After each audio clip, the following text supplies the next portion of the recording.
And before I introduce Elizabeth Denneau, I'd like to acknowledge that we are currently holding this event on traditional homelands and territories of the indigenous peoples, including Osage, Caddo, and Quapaw nations, where the University of Arkansas is currently located. A portion of the Trail of Tears runs through our campus, where many Native American nations passed through during this forced removal. By acknowledging the past, we recognize our responsibilities in relation to ongoing settler colonialism that eradicates indigenous peoples, cultures, and languages, as well as those colonial projects that dispossess indigenous lands. So today's lecture does not directly address the issues that indigenous peoples face here in Northwest Arkansas. However, the lecture discusses how art and art education can be a vehicle to challenge the status quo and potentially transform the reality. I would like to invite everyone to connect what we're learning today from this lecture with possible ways to support indigenous survivors as well. Okay, so let me introduce Elizabeth Denneau.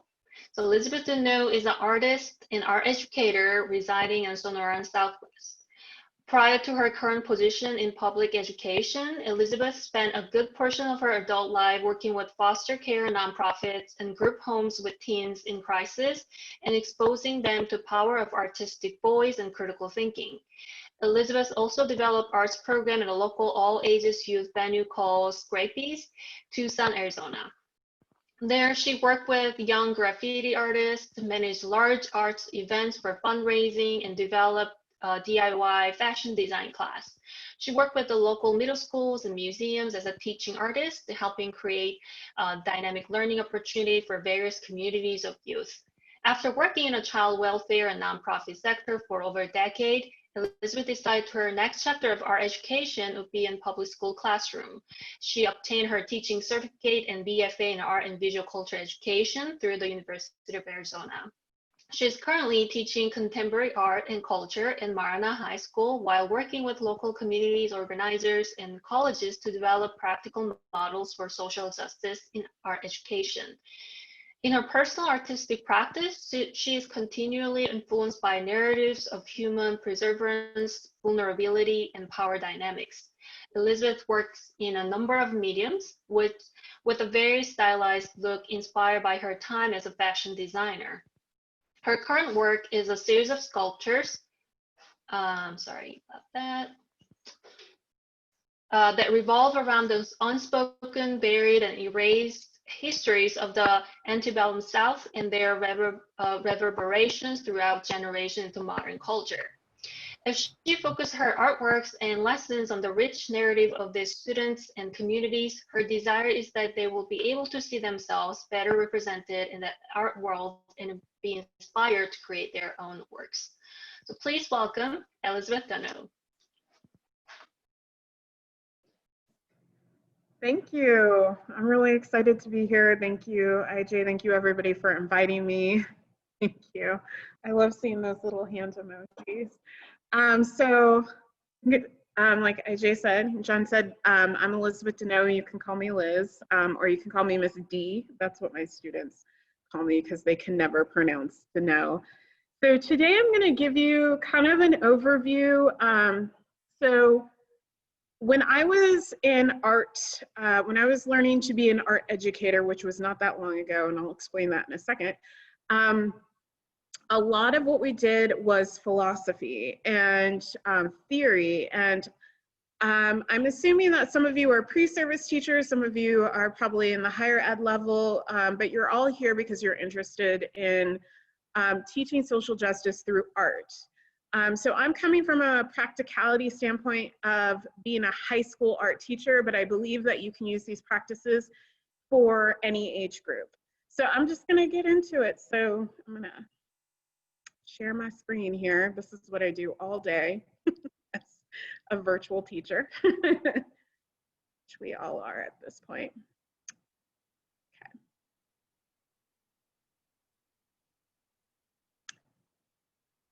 So as my poor overloaded slideshow loads. So this is a statement that I actually hear a lot from other teachers saying, and I have yet to hear it in my classroom, but I've heard things like it. And I just want you to think about that statement and when you're physically in a class, what your response might be. So why are we learning about all this Black people stuff? Why are we learning about all this Indian stuff? Why are we learning about all this brown people stuff, this Mexican stuff? This is a common challenge that teachers who are practicing social justice education in their classroom hear. You just hear it. So hopefully I'll give you some insight on how you might be able to answer that. But knowing going in, if you are going to teach social justice education, you are going to be challenged, and how you respond is really important. So it's a little jarring to see that. I've heard even crazier things. So just keep that in mind, and then we can talk about it a little bit. So first thing, I'll just give you my street cred, which Injeong already did. But so I'm 3 years teaching certified, and I'm 10 years teaching uncertified. So what that means is before I went to get my teaching certificate, I taught art in museums, I taught it in nonprofits, I taught it in charters, any place that you can teach it uncertified. I was also 10 years in child welfare. So when you see those 2 10 years back to back, it means that I was doing this simultaneously. So 10 years in child welfare for me meant that I ran group homes with kids in crisis. So foster care, kids that their entire families got deported and they didn't have a place to go. I ran the group home that they stayed in. While there, I also developed art programs for therapy and for building youth voice. So I also did nonprofit art development programs, not just in child welfare, but also in Scrappies, which was a youth-led organization where a group of kids got together and said, we want a building. They went to the city and said, hey, City of Tucson, we want a place. And so I helped them develop their art programs. And then before all of this, I spent a good 5 years in early childhood development. So I have worked with the little guys. Right now I teach high school. So just a little background on me. So I was a fashion designer. All of these things happened simultaneously. I swear I'm not lying. I did all of these things at once. So in my art practice, during the time of those 10 years, I was a fashion designer. I made clothes. It was an inclusive company, so I made primarily women's wear. However, my models were of all different genders and racial ethnicities and sizes. I did size extra small to 4XL. So on the left, you see like kind of an example of some of the gowns that I would make. And my line was called Candy Strike, and it was awesome, but it was exhausting. So right around age 36, I said, enough of this. I've always wanted to teach inside a public classroom, so I'm gonna go back and get my certificate. So that's how you find me here. This is an example of, on the right here is an example of what my art looks like today. So I don't sew anymore because I'm exhausted by it, but I do sculpture. So I've taught in middle school classrooms, like you see here in Tucson, Arizona. I've taught in the Museum of Contemporary Art here. I've taught in, over here, these guys are a nonprofit group that I worked with beautification and youth-led organizations. So I've kind of done a little bit of everything, and I've definitely done with kids at risk, kids in crisis. So there's really nothing that surprises me. Kids don't really freak me out at all because I've seen a lot. So just to give you some demographics of Tucson. So this is, I live in Tucson, Arizona. This is the population. You can kind of see that the vast majority of people in Tucson are white. The second largest group is Hispanic. I represent, as a Black biracial woman, the 5.25%. We're very small. Not a lot of Black folks in Tucson, but we're growing. I teach at Marana High School. So Marana High School is actually outside of Tucson. It is a rural community. It was a farming community. Now it's more of a suburb. But there is still a lot of farming here. This is my high school that I teach at, and just look at the surrounding areas. It is literally in the middle of nowhere. It's like a 45-minute drive from Tucson. What's really important when I talk to you about my school and my practice is to understand the demographics out here. So our student population is, it's actually a little bit larger than 2068, but for the most part, a little more than half is Caucasian or white, and then the other half is a mix of Hispanic, Black, Asian, the smallest population being African American or Black. So my school is primarily, it's dominantly white, and it's been this way. This community is incredibly, it's very slow to progress, and it is incredible. It's very conservative, it's very family oriented, and it's found a surgence. There's been a surgence, especially of Hispanic, Latinx, and Mexican families moving in. And I think a lot of times in this community, people are grappling with that because it was predominantly white. And it does have a history of racism. I'm telling you this because it's important that you know that I'm teaching this practice in a community that's not always friendly towards it. However, I have a supportive admin. My principal is very supportive. And one of the things, if you're going to teach social justice and teach progressive education, know that you're going to come up against these things. So a lot of the advice I'm giving and a lot of the information I'm giving is coming from that place.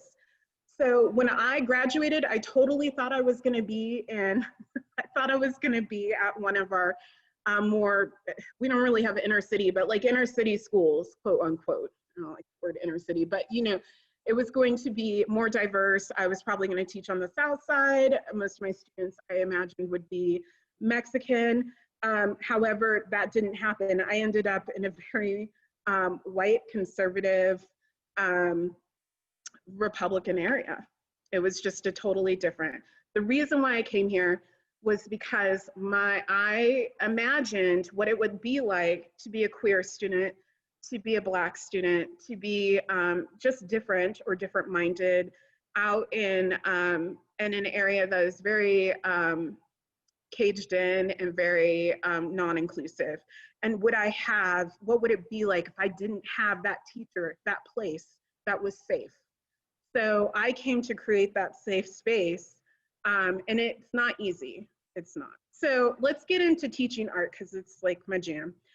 So teaching social justice through art education. This is one of my students who, this is the first time they ever went to a museum. So I took over a dying program. The program, the teacher before me, all of her class sizes were diminishing. There wasn't a lot of interest. I had to rebuild the program, and she didn't teach any contemporary art or social justice or anything like that. For whatever reason, probably because that's the area that we're in. So it was a lot of skill building, that sort of stuff, but not a lot of content or critical thinking. So when I came in, I changed everything, and within a year, I tripled my class sizes. And they had never once in 6 years been out of this, like you saw, it's this high school is in the middle of nowhere. They'd never been to the city, which is Tucson. Tucson's not that big of a city, but to them it was huge. It might have been New York, you know, for them. So the first thing we went and we saw 30 Americans, which is a touring exhibition of 30 African-American artists at the Tucson Museum of Art. And this is this student's first look at a Kehinde Wiley.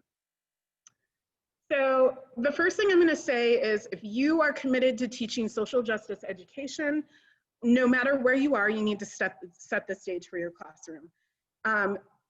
This is when you let kids know what the boundaries are. That first day, when you come into your classroom, you're going to give them all sorts of expectations. Don't run, don't do this, blah, blah, blah. Well, I take that as an opportunity to explain intersectionality here. I use this image over here. I talk about the art room being a safe place, a hater-free zone. I actually also explain that hating also comes from within. So like, don't hate on your own artwork and fall to comparison. That's really big for high school students.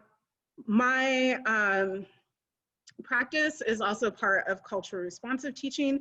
So there's a lot of images you can see behind me. I'm in my classroom. This is one of their projects. All over my classroom are people of color, different messages of unity, acceptance, and just overall, there's just people everywhere. And it's not Eurocentric. I do not teach any old, dead, cis white men. So if I teach Picasso, I'm teaching it through a contemporary artist. And if I'm teaching what the kids like to call the Ninja Turtles, I'm usually using people like Kehinde Wiley to talk about those works. So I do let them know about the masters. However, I don't have them hanging in my room and we don't go into depth about them. I don't believe that it's necessary. So one of the things I tell them every year is we're going to see a lot of artwork this year by artists that look different from you, have different gender identities, have different lifestyles, and make very different art from you. You do not have to like it, but you must consider it. I set very clear boundaries. I'm pretty chill teacher. All of my students know that. They know that the boundaries of, they know that in order for me, that I'm trying to create a safe space here, and we talk about that, and making art is a vulnerable concept. So it's something vulnerable that you do. So you have to be really clear from the jump, like that you will not tolerate, and then you also have to follow that up. So it's kind of a classroom management thing too. So if a student is bullying another student because they're gay, even the word gay, hey, that's gay. I'm like, no, we don't do that in here. And we have a talk about it, you know, or sometimes you shut it down. There's also picking your battles is huge. So you can't give a lecture or pull out a slideshow every time a kid's like, that's gay. But you can set a standard and kids learn over time, oh, she ain't playing and she's not gonna do that. So let me move on. So the first thing, after you set boundaries in your classroom, you create that intersectional vulnerable space, that safe space, then your first job before you even teach any social justice is to build relationships before curriculum. I can tell you, this year's a little different because we started virtually, but last year I could tell you something about every single one of my kids. I had a relationship with every single one of my kids. And if you're going to do that, if you're serious about that, you need to commit. So if you start building relationships with your students, and the art room is such a great place for that because you can walk around, what'd you do this weekend? That's really all you need to do. What'd you do? What are you into? What'd you listen to? Ask them questions, build that relationship, know them. They will come to you. They will tell you stuff that goes down in other classrooms.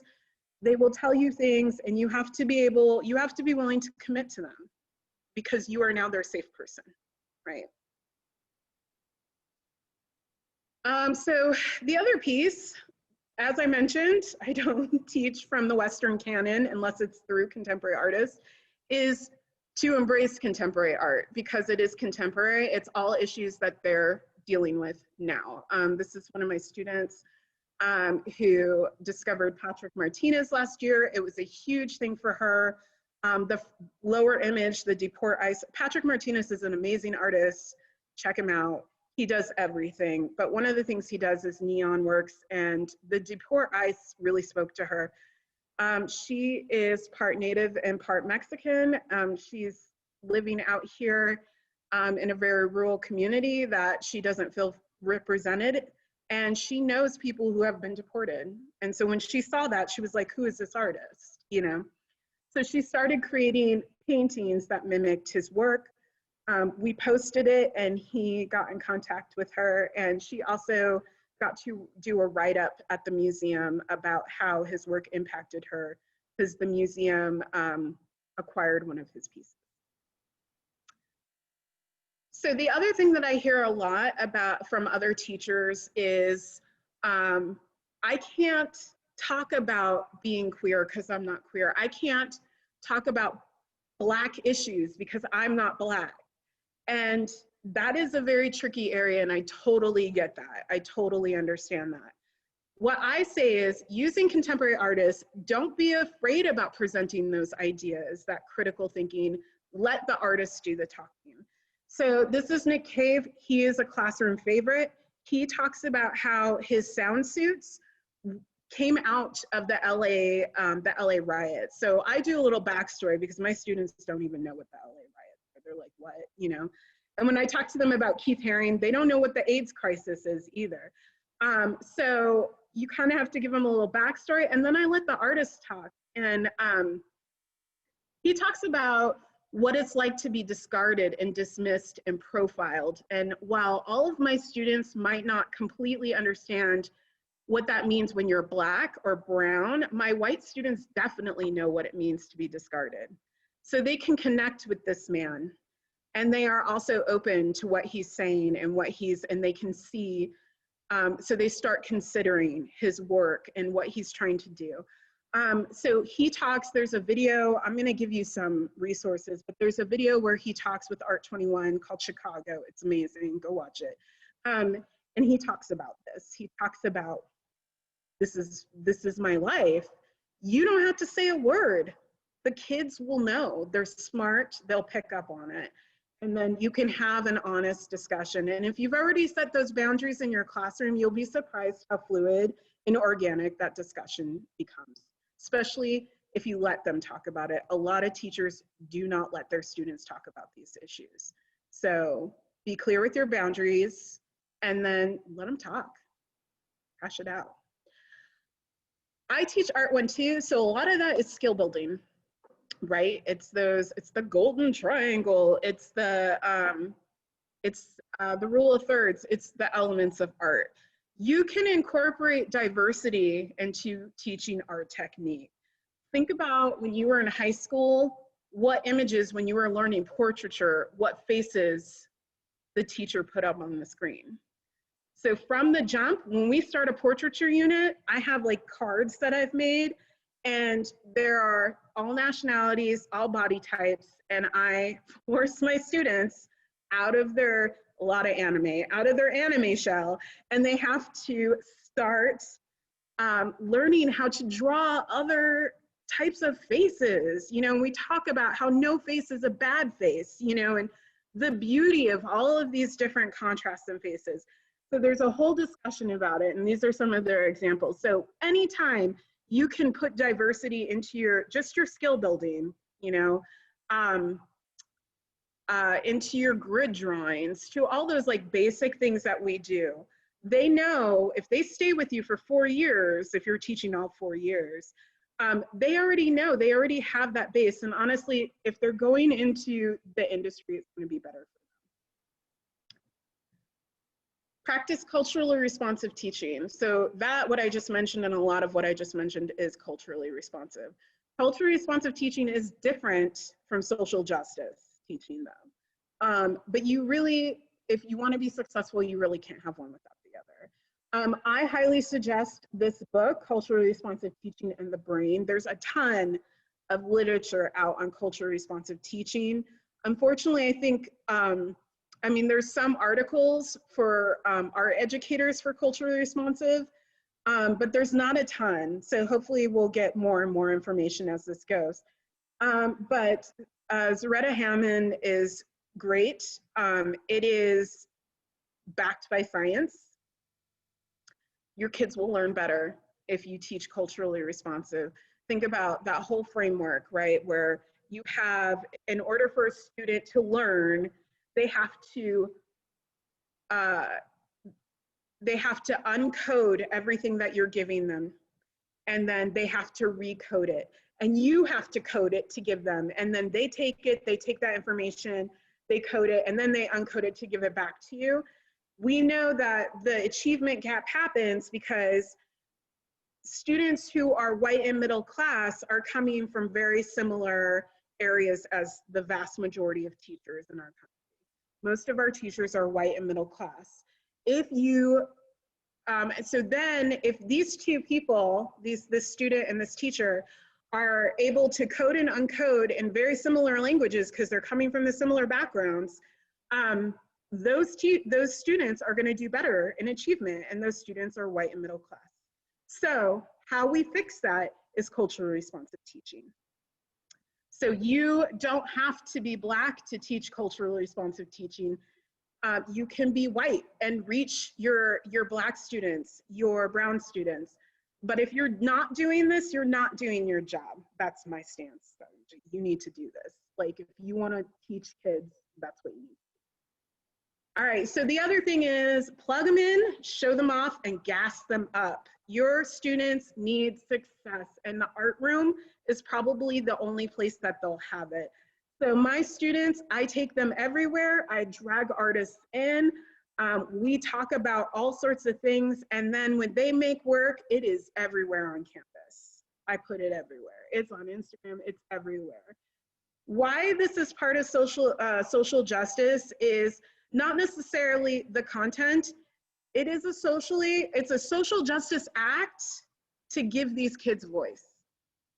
It's not just about the content that you're teaching, it's about what you're building and you're empowering them with. They need those successes.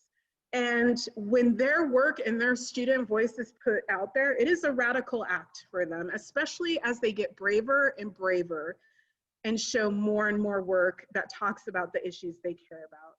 So I have one of my students here considering this amazing piece of art. And the one on this piece right here on the right is really important to me. This is a student that had 0 success all 4 years of his career in high school. And in his last year, he was like half in alt ed, which is like a credit recovery, and half in classes. And we did a unit on Kehinde Wiley, and they had to do a large grid drawing and a self-portrait. And these numbers in the background actually represent something to him. And he said, I've never knew I could draw like this. And when I put it in the office and display, and I put it all over the place, he could not believe that his image, his face, and his meaning was out there. And so it's so important to gas your kids up. They need to know that you're on their side, and that you believe in their voice, and that you care, and that you're gonna put that. That's, again, relationship building. You can't teach them the hard stuff if you don't have a relationship, because what you're gonna get is, why are we learning about all this Black stuff? That's what you're gonna get. You'll get it anyways, but you'll get less of it if you have a relationship. So, well, I'll get to that. The other piece is I'm out in the middle of rural Arizona, and I didn't have an art community. There's no other art teachers out here. There's one that just recently started using contemporary art, but I'm the only art teacher out here that does what I do in Marana. In Tucson, there's a couple more, but not a ton. And you'll find when you're actually teaching in public education, or maybe even higher education, you kind of become this island, and it's hard. You need to bounce things off of each other, of like-minded educators. So I highly suggest for those of you, join Art 21. Join, I know the Getty has a Teachers Institute. Find those Teachers Institutes and join them, and find your like-minded educators. These people in this picture, so I applied for Art 21 Education Institute. They do it every year. They take 11 to 12 educators, and then it's kind of like a contemporary art cult. To be honest, like, we're all art nerds, and we all believe in this work, and some of us are really into social justice, and some of us, I mean, everybody does it, but you can really find your people there, and they really carried me through my first year when I just felt very alone out here. So you really need a community, whether you create it yourself, even if it's just one other person, you need that person. It's important. The other part that we don't talk about a lot as teachers is to create a practice of self-care and boundaries. Your first year teaching, You need to say no to everything, except only the stuff that you want to do. Say no. And they will try to get you to do things, and just say no. Say, this is my favorite line. I'm really working on building my program, so I'm going to say no for now. That's all you have to say. You need to know your boundaries. You need to make yourself a safe space. Teaching is hard enough, but when you are teaching social justice and culture responsive teaching and anti-racism, all those things, it is 10 times as hard. You will encounter things that you were never prepared for. You will go home at the end of the day exhausted. You will work harder than any other teacher on your campus. So you need to create a practice of self-care. Mine is gluing things in my studio. This is me in my studio making art.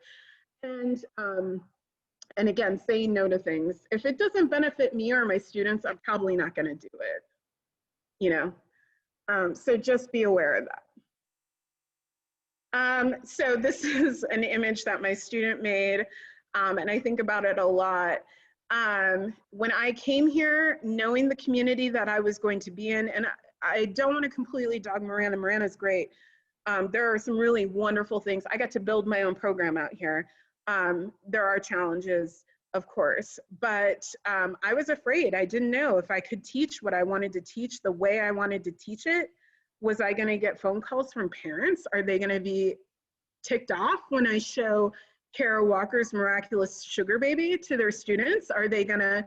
And what I decided after a month of being here and freaking out, I just said, you know what, I'm going to, if I get fired, I get fired. I'm going to do it anyway, and then ask for forgiveness later. So just, and this is probably, don't ever tell your administrator I told you to do this, but just do it. Just do it. And then just be, oh, my bad. So my student has this beautiful image that she live by faith, not fear. And that's really what it is, because my faith is that teaching this way will build a stronger society and give my students a fighting chance in this world that we have. So that is I don't really care if I have students who, after taking my courses, they came in drawing one way, and now everybody, they're portrait artists and they do nothing but Black people, you know, and these are kids that are white and Mormon, and they are thinking differently. I have kids that came in wearing Trump t-shirts and now have like Favianna Rodriguez stickers on their bottles. Like, so it does, I mean, it takes a couple years, but they do, you're opening them up, and you don't have to be preachy. Again, let the artist talk, and the kids will, you're giving them that freedom to make their own decisions and choices. And I still haven't gotten a phone call from a parent, so let's hope. I'm prepared for when I do. So these are some of the favorites. There are so many favorites, and I have some resources for you, but so some of our student teacher favorites, artists that I teach with my kiddos. So A Subtlety is Kara Walker's Miraculous Sugar Baby. It is amazing. And it is really powerful, and every single one of my students are just blown away by Kara Walker. There's an Art 21 video. I'm gonna be plugging a lot of Art 21 because, you know, I'm part of the cult, so I gotta, but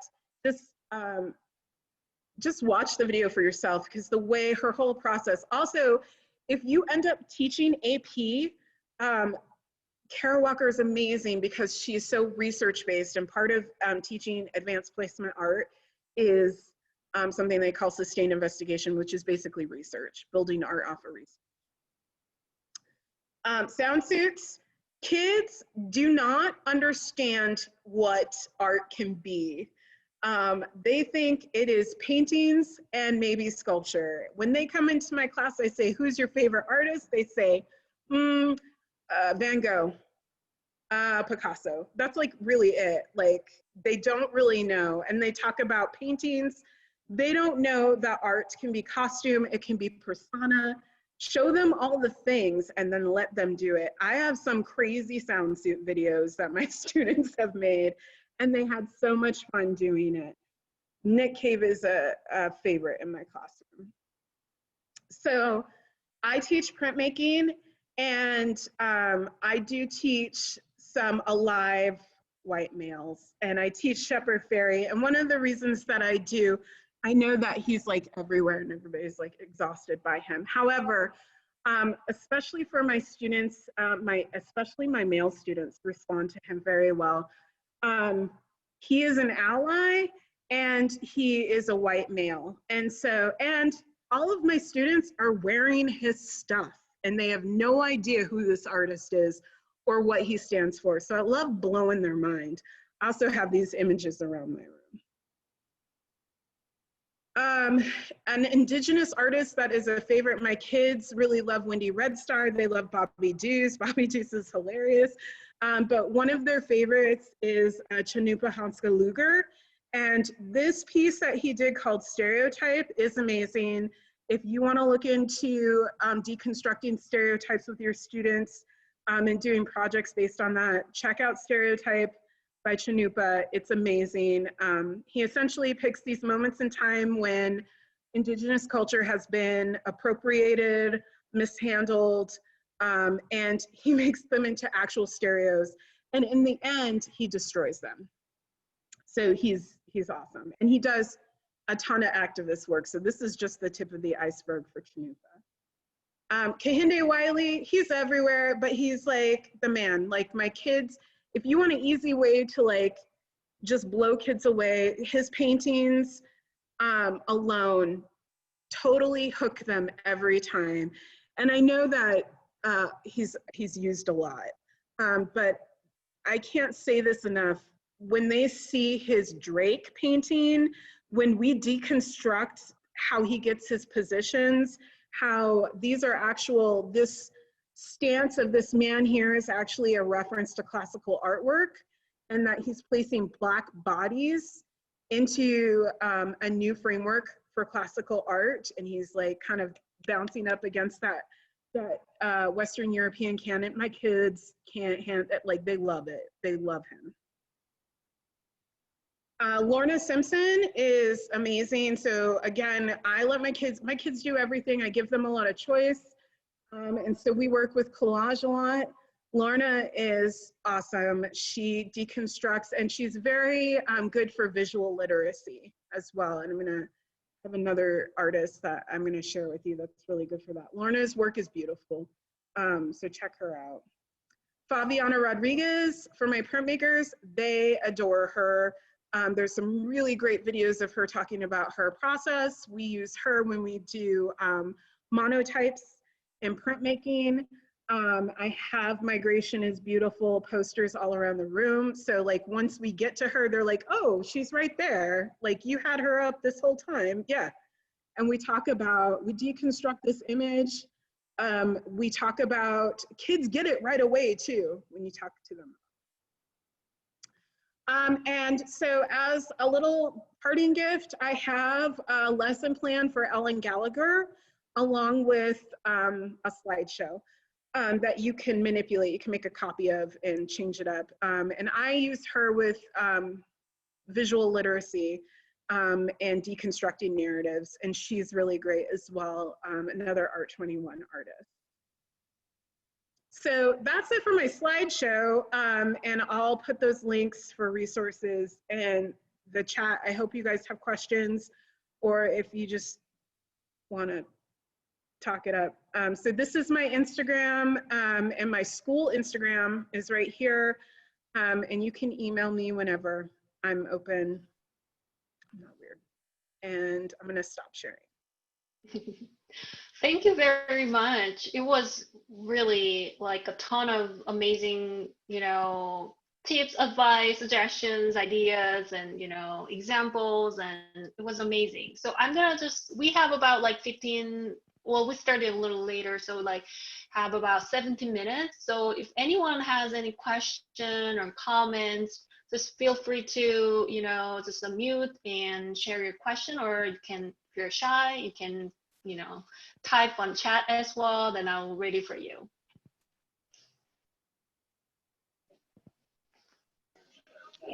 Hi, Elizabeth. Hi.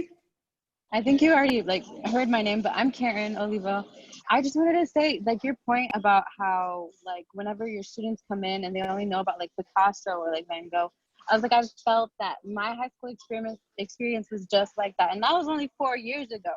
Yeah. So I really appreciated that point that you made, and that's kind of what I want to do as an art educator after I graduate is like bring in diversity and then also like a variety of like different art making forms, you know. I did take a lot of painting courses in high school, but it was like strictly just like, you know, acrylic and, you know, sometimes oil, but painting can be so much more in itself too. So I really liked all of that you were sharing, and it was really fun to listen to. Thank you. That is why I stand contemporary art so much, is because, and I explain the difference between, you know, I don't go through a lot of the different art movements with my students, because if they're gonna nerd out, they'll do it in college and they'll learn about Fauvism and all that stuff.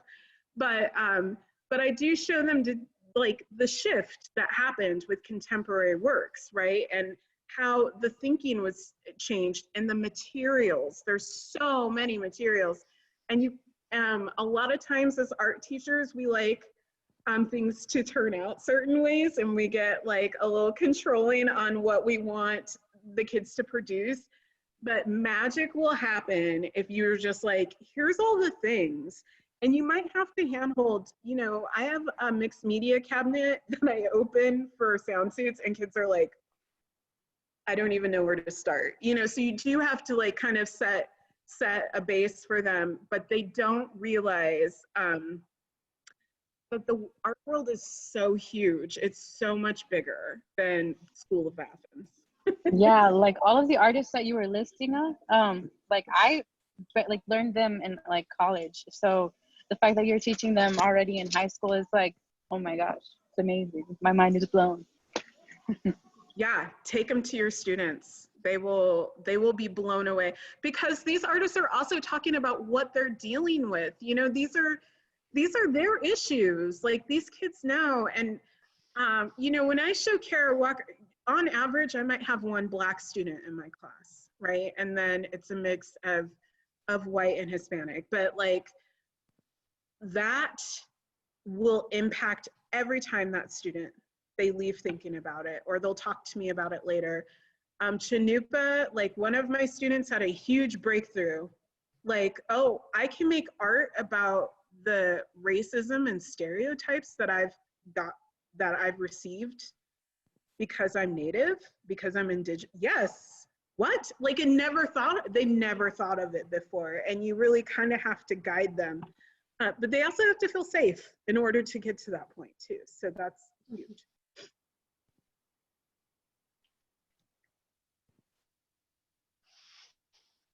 Any other question?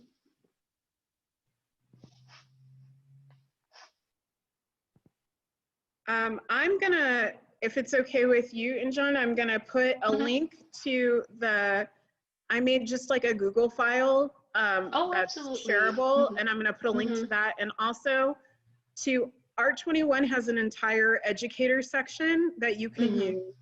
And guys, really sign up for the Institute. It's amazing. You spend a week in New York in the summer, and then you're in the same group of people for a year, and you're with those people. It's really great. I highly suggest it. I'm gonna grab this real quick.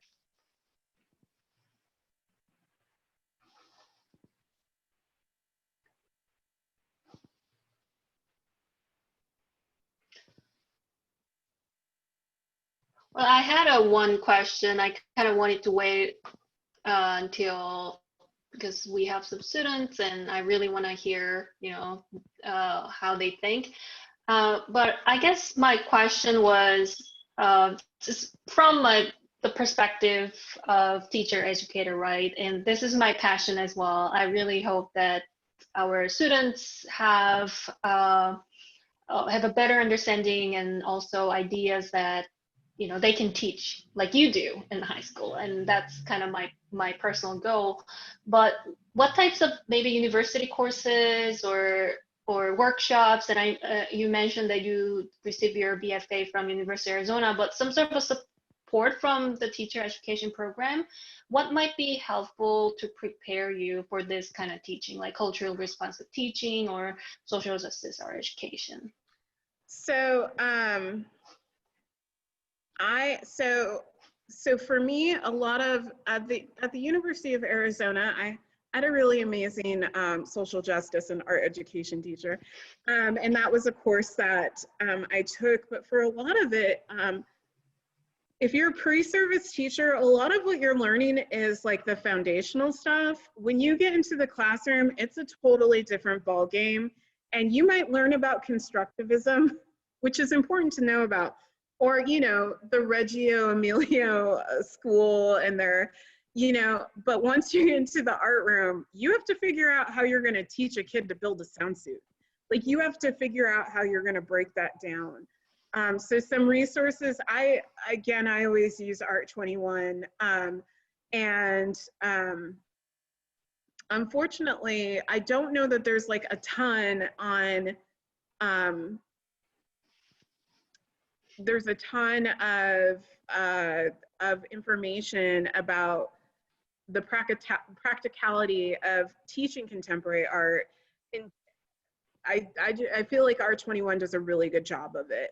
So I sought out, I went to NAEA and sought out different types of people there. A lot of the stuff at NAEA is research-based, though. It's like somebody who did a really cool project and they're explaining what they did. But I did find it beneficial to kind of see what's going on in other parts of the world. I also mentioned that I believe the Smithsonian and the Getty have like critical thinking institutes that you can go to. And there's more and more institutes popping up around this topic because education in general is going this way. I don't know if that answered your question though. No, yeah, that's something that we're like, as a kind of teacher, educator, and professor of the art education program, like, how can we offer more like helpful, meaningful programs for our students so they feel like kind of ready and prepared when they actually go and teach, instead of like, you know, what they learn in the program just remain there, you know. No, so I love that you guys are doing that, because that was like a real gap, I would say, in my education. Like, I didn't learn how to teach social justice until I was like thrown into a classroom for student teaching. You know, you learn so much student teaching. But when I realized, I was a little mad when I started student teaching, because I was like, you know, like, I didn't learn any of this stuff.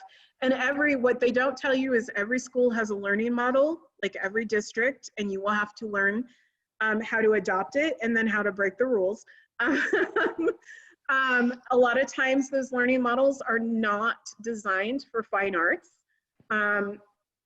And you might be writing like 10-page lesson plans now in college. That won't happen once you hit the classroom. Like, it's not gonna happen. It's gonna be more about actually, again, breaking things down, and like pacing is huge.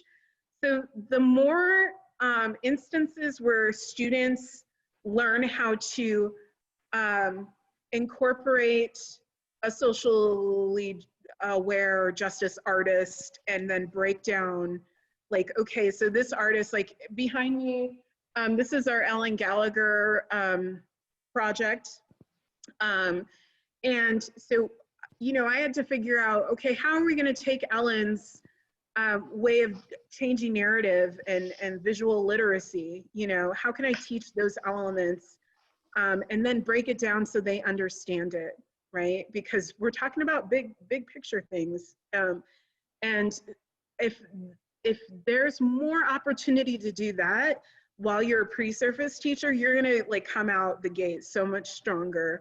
And my education really helped or my development of these things really helped because I was an art educator at museums before I became a public school teacher. So I already kind of knew, and people are scared of contemporary art because there's a lot of weird stuff that happens in contemporary art, and it can be overwhelming to like kind of look at that and see, okay, how do I break this down to the student? But you look for themes and things like that.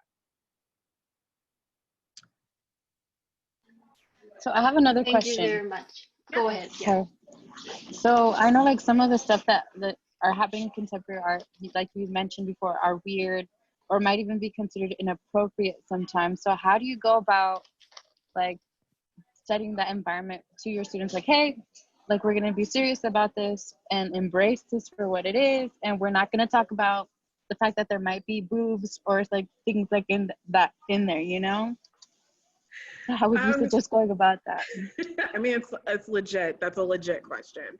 There's so many boobies in art. So I read the room, honestly. So my Art 1-2 students, I'm not going to show them Kara Walker's Miraculous Sugar Baby. They're not going to see that. But my advanced art kids, they've already been with me for a couple of years, and you kind of build them up to it. One of the things I do because I also work in a religious community, there's most people out here are Mormon or Christian. And what I let my students know is, hey, we're gonna watch this video and there's gonna be some boobs. There might be some other stuff. It's art boobs. You don't have to be scared of art boobs. But if you are uncomfortable, you can leave. Mm-hmm. You know, you can take a break, go walk around, whatever. You don't have to see this. They never leave. And they're usually, you know, if they're uncomfortable, occasionally they like tell me and they're like, yeah, I worked through it, you know. But it's important for them to also view the body as art and not as shame. And so art helps with that. I just warn them, and I do it, and I do it with my upper division courses. And in the beginning of the year, I kind of like set the stage. Like, we're going to be dealing with like more critical thinking. We're dealing with content. You guys already have the skills and the tools to make great art. So now we're dealing with content and messaging and visual metaphor. And so they kind of you kind of gas them up, like you're artists. I call my AP class varsity, like you're varsity now. So like you're the heads. So they kind of walk around like aficionados, you know, so they don't get put off by private parts. And often what I find is my students want to draw all the private parts. And so you kind of have to like, okay. Yeah, yep. I tell them no V and no P. You can have art movies, but no V. So you really have to read the room and kind of like you're building them up in your program to be able to handle that stuff. I have way too many freshmen in my Art 1-2 class to start showing. So not a lot of maturity there. But I do love what you said about, you know, like gassing your students up and just like setting those high expectations for them. Because like these students, like when I was in high school, I would see students who would just like not want to participate because they didn't even believe that they have the abilities to do something, like draw like a self-portrait or something. So I really like that point that you made. Yeah, it's really important. And one of the things that's great about contemporary, like my students love Basquiat. That's huge for them because of his, like, you know, his post-expressionist work, and we talk about it, and not everything looks like, you know, Kehinde Wiley or the old masters or Da Vinci, you know. So, like your stick figures can be art, you know. One of the things I start with is Keith Haring, and I never teach Keith Haring without talking about his queer activism, and so and without sharing that with them. And that's like how I kind of start getting them used to the fact that, oh, here goes Miss D with one of her artists again, you know, like, but that also is a signal to other students in the class, like, that are queer. Like, this is a place you can make artwork about being queer. One thing that I forgot to mention that's huge for all students is these little messages that you send to them at the beginning of the year. I always ask my students to tell me what their pronouns are. And then I practice them with them. If they have alternative names, you know, things like that. Those are little things that tell the rest of the class, oh, you know, she's probably not gonna dig if I start clowning on some kid who's trans. Like, that's not, you know, so little tiny things like that are huge for them. That was a tangent, sorry. I think that's a really great point. So I guess we have maybe a few more minutes for one more question. If anyone has any question or comment. I have a question if no one else. I was wondering, what has been the greatest challenge that you faced in teaching social justice, whether it be parents or other teachers or students? Wow. So the biggest challenge is probably what you would expect it to be. I will say this, like, I have this year already, I had a student try to submit, also we're virtual right now, so they're emboldened, but I had some issues with students using imagery that is associated with white power movements in their work. You can't let those things slide. You need to address them. And if you have a relationship with a student, that will work better. Like, you will be able, for instance, in printmaking, I had a student that got done really early all the time. He was one of my agricultural students, not an art kid, and he came in and he started carving a Confederate flag. That's been banned on our campus. Like, we banned it because it was an issue. And I told him to wait after class. I took it from him. I said, you can't do this in here. And then we had a talk. And that student, it didn't dawn on him how I would perceive that or any other student, because for him it meant something totally different and he was unaware of the history. But the only way I could sit down and have an honest conversation with that kid where he's not freaking out is building that relationship. So I've had all sorts of stuff happen. The kids are not the hardest part. I will tell you, the hardest part is other adults and colleagues, and not even parents. So people that I work with, some people just don't get it. Other art teachers, just nationally and in your own communities, they don't, there's a huge push and pull against, you know, DBAE, like old school teaching of art, and then art and visual culture education, which is different, right? We already have, we're teaching visual culture and education. You can't really skirt around social justice. So my biggest challenges are getting adults to understand why we don't just draw pictures of landscapes and stuff in art, why this is actually high level thinking that's happening in here, why it's important, why you should, you know, so I think that's probably, it's the adults, the kids, you know, even when they're, you know, engaging in racist behavior is not even the hardest part. It's definitely the adults, because kids eventually you can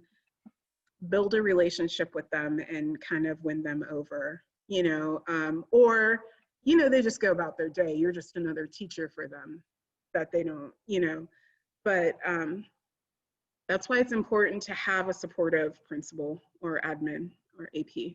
Yeah. So yeah, I think we definitely have a road ahead of us in convincing our education community in public education. In higher ed, everybody's like, yeah, you know, but in public education, it is a different story. Yeah, definitely. Thank you.